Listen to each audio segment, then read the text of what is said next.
So hey everyone, welcome back to another quick and very interesting tutorial where in this quick tutorial I'm going to show you how you can fix the issue when your laptop or Windows devices says system interrupts and it gets automatically shut down. Now in order to get that fix while turning on your laptops, just simply open the task manager. Inside the task manager, go to performance or right inside the performance, just simply go to the processes only. Inside here, once you are inside of this, you'll notice one of the resources and this will go to 100%.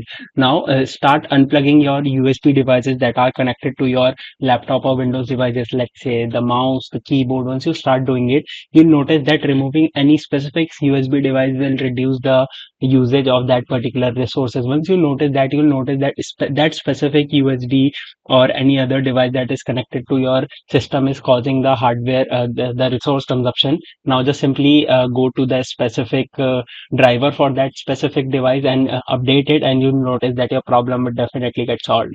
Alright, so that's it for this tutorial. I hope this video will be helpful for you. Make sure to hit the like button and subscribe button for more such helpful and interesting tutorials. See you in the next one. Take care.